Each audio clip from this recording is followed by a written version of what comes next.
Hello, it's me and unboxings. You want them? We got them. So this is it's a surprisingly light box. As a matter of fact, when it came, it actually looked like it was just an empty box, and it might be. Who knows? Anyway, this is another eBay find. I believe this comes from one of my favorite designers. And it's very lightweight, I can tell you that right now. Okay, well, a lot of packaging for, I think it's just one puzzle. So this is a typical cube look, and let's see, so, wow. I believe this was made by Tom van der Zanden, or Tom Z. Anyway, this has like a skewb look to it, so we've got skewb cuts here. I think I sense a hybrid here because we've got skewb cuts here, and well, not all the corners are the same. So this is a typical skewb turn over here. And let's see, what else do we have? This has almost a look of like an I-cube, or not an I-cube, but a cuboctahedron, a cubic transformation of a pyraminx, if this were over here. But there's obviously some more cuts, some more business going on here. So in addition to that, is there anything else that turns? Well, this is a deeper cut over here. So what is up with... aha! I guess that was obvious. This has 2x2 turns too. Moves really very well. This doesn't move over here, but this does move here. So I think that I'm limited with some of my turns. And I think I may have just scrambled this. Nope, okay. So here's what's interesting. I move this down here, and I can't, oh, no, I can. Or can I? Is this an allowed move? Doesn't seem to want to do it, so I don't want to push it. This might be just a 180-degree kind of thing. So I turn here, and it's really not wanting to turn else. But I turn here, and then it can. Now I turn it over here. It doesn't want to turn, but here it does. So it appears to be a 180-degree turn only for 2x2. So this appears to be what's called an offset skewb. An offset skewb is like a skewb where this turns over here, but it only allows certain types of turns. So I can move it like this, and then like this. So that's an offset skewb, and as you can see, not every corner can move. It looks like this corner is moving, but it's really just this one that's here. This is very much like a cubic transformation of a pyraminx, also called a cubiminx.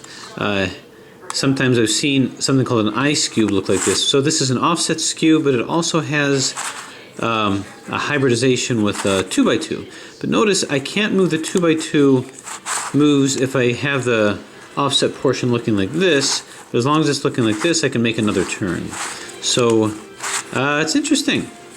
I've got a number of hybrid type puzzles like this. So this represents one of those. So this is a 180-degree only 2x2 combined with an offset skewb. Now I could probably just scramble it as an offset skewb and then worry about the 2x2 stuff later. So anyway, another interesting, fascinating Tom Z puzzle. Very well put together. Thanks for watching.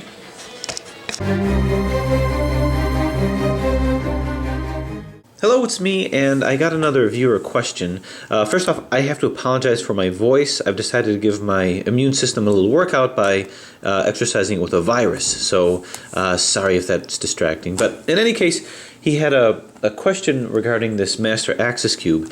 Now, this is not the mass-produced version. This is the version that I got a long time ago. It was a mod.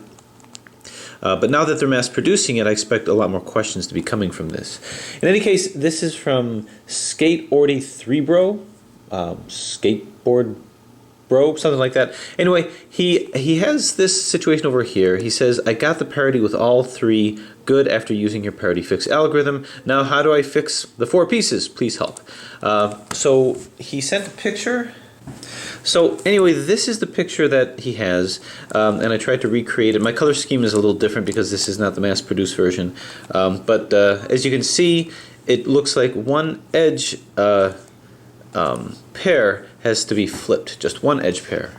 Now the axis cube was, so as you can see, we have one edge pair that needs to be swapped. Now what I really enjoyed about the axis cubes, especially when they first came out, is how much of a perspective bender it is. These apparent sides aren't the real sides, these are the actual sides. So you may know how to solve a 3x3, or in this case a 4x4, but there still is a challenge to come across something like this and to recognize what exactly is happening. Well, so this represents this situation here where you have to rotate these. As you know, in a 3x3 you can't solve it like this, which makes this a parity problem. So we have to do an algorithm to rotate this. However, the thing about these mods is they're not just 4x4 cubes, they're also super cubes because rotation and orientation has meaning. So these centers here, you can rotate it any way, it doesn't really have any meaning with this. However, the centers over here, if it's here versus rotated this way, you can tell that that actually has meaning. So because of the specificity of rotation, it's more of a supercube. So we'll say that it's more like this situation. This is a 4x4 supercube, and you can see it's the same kind of thing. So starting off simply, the way that you get this out is you do what's called the Red Bull algorithm. The Red Bull algorithm will flip this, and it's a neat little algorithm to have on the tip of your tongue, which will get you out of a lot of jams. So using the middle as the R and the middle as the L, we have 2R, 2B, 2U, L. 2 up, RI, 2 up, R, 2 up, 2F, R, 2F, Li, 2B, 2R. And it's done, and it's fixed. So good old Red Bull. However, it doesn't work exactly like that with a supercube, because what happened is that after rotating this, you actually rotated a center too, but you didn't realize that because all these centers are equivalent. They have translational equivalency, which means you can translate from one position, one center to another position to a completely different area and still be the same. So let's see what happens when we try this with a supercube and how we would get out of that. So first we'll just examine and make sure everything is lined up correctly, and then apply the same algorithm. 2R, 2B, 2U, L. Get it? Red Bull. 2 up, RI, 2 up, R, 2 up, 2F, R, 2, 2F, Li, 2B, 2R. And you can see we rotated this up just fine. We take a look at our centers, all these are fine. We take a look up here, and there's a little problem because this now rotated 180 degrees. So this emerges out of this algorithm, which you didn't have to worry about in this puzzle. So what we have to do is a 180 degree rotation of this center. There's a couple ways of doing it, but the easiest way that I know how is just do 5 times RU, RIU. That's 1, RU, RIU. That's 2, RU, RIU. That's 3, RU, RIU. That's 4, RU, RIU. That's 5. And then that rotated that over there. Didn't affect anything else. So easy. So now we just translate that to this puzzle. It's exactly the same thing. We just have to bear in mind our perspective. So first off, understand that this isn't our top. This is our top over here. So this is our top layer here, and this is an edge within this top layer. So that's how we have to look at it, and that's where some of the confusion might be happening. But let's apply the same thing. It's the Red Bull algorithm. So that's going to be 2R, 2B, 2U, L. 2 up, RI, 2 up, R, 2 up, 2F, R, 2F, Li,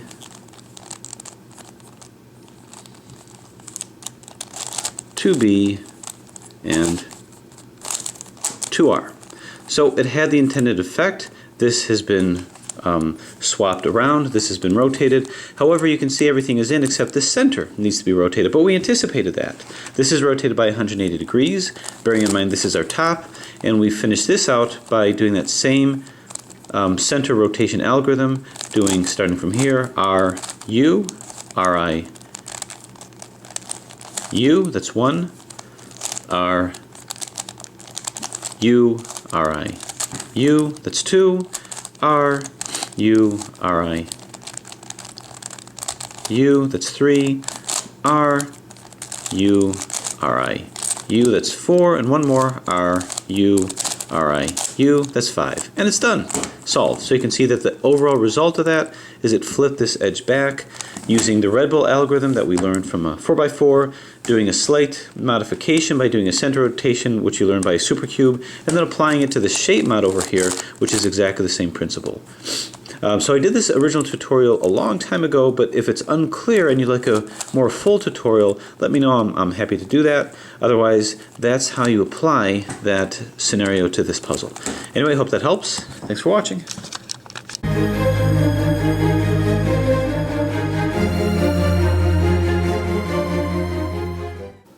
Hello, it's me, and I just wanted to introduce a new puzzle. So a while ago I bought this illusion cube, this cube illusion by Tony Fisher, and was completely smitten by it. I love the fact that it has this optical illusion in it, and that when you scramble it, basically it looks like a bandaged 4x4. And then when you solve it, the end result of the solve looks very different from what it originally looked like. So anyway, I liked it so much, I actually put together mini cube illusion. So this uses a 4x4 to make it look like it's a 3x3. This uses a 3x3 to make it look like a 2x2. And I wanted to simulate the bandaging that Tony Fisher did.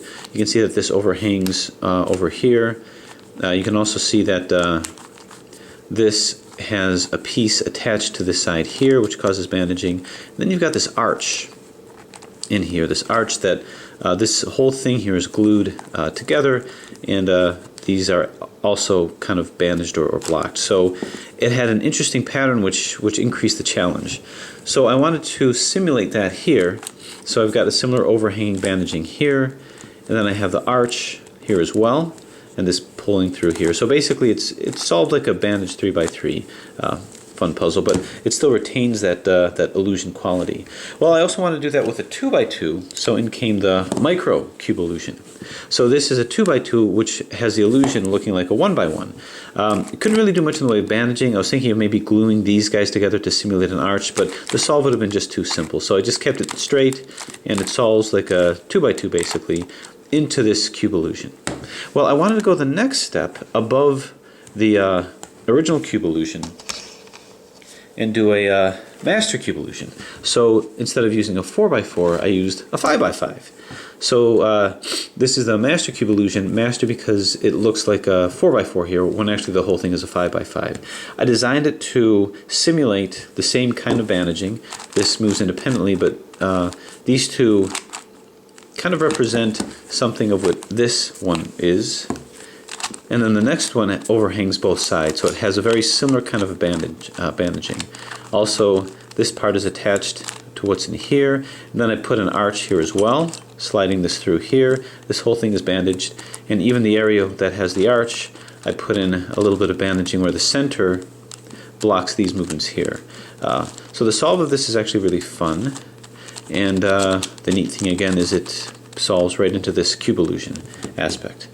So that was a master cube illusion. Well, I figured, why stop there? Actually, we'll plop that over there. Why stop there? So I took my 6x6 out and decided to make a professor cube illusion. So this is the professor cube illusion. Now this is a very rough draft. First off, this was really just a proof of concept. I wanted to see if I can design something that had a similar bandaging that wasn't bandaged out of any functional use. So I basically put down some blueprints to see how it could be bandaged very similarly to the pure structure that Tony Fisher had, and at the same time be able to put things together. So this is a 6x6, but it looks like a 5x5 within this illusion. In terms of the bandaging, so this moves freely, just like this over here. And then these next two, this piece here, overhangs like so. Now again, this is a very rough, rickety kind of a version. I'm going to be doing a more clean version later, but this was just like a proof of concept. And then I've got this that overhangs both, much the way I did with the master version. Over here, you can see that this overhangs both as well, just like this. So the structure is pretty similar with a little bit of extra pieces that come across so that I can enhance the bandaging. In terms of the arch, well, the arch was challenging to try to set up, and again, it turns out that the little cubes that I got were just a tad on the big side, on the larger side, so it was a little difficult. But anyway, the arch works rather well. So there's a lot of pieces that have to get pushed through here, and again, I'm going to be working on a second version of this. So this slides to the arch. In terms of the bandaging that happens with this part,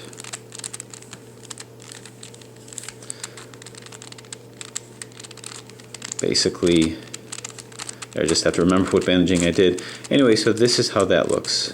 So you can see there's a lot more to it than that. Once you separate it, once you tease it out, it moves really freely. So it actually moves a little better than it seems. I'm just being very cautious with it right now. I've scrambled this completely and I've solved it, and it's a fun, challenging solve. It's just like a bandage 6x6. But at the end of the day, it solves back into this cube illusion. So there it is. I think this is the first time this has been made. The Professor cube illusion. Again, this is more a prototype, a proof of concept. I'm going to be putting a much cleaner version of this out later. And expect some more cube illusions to come. Let me actually pull this back here. Get them all in one shot if I can. There we go. So there it is, the expanded cube illusion family. By the way, I've got some more masters that I'm making, a little bit more clean versions of those as well. If there's any interest, I might start auctioning or putting some of these out for sale if I find that there's interest in this. But in any case, I think for the first time on YouTube, a Professor cube illusion. Anyway, I'll have a solve of pretty much all of these coming soon. Thanks for watching.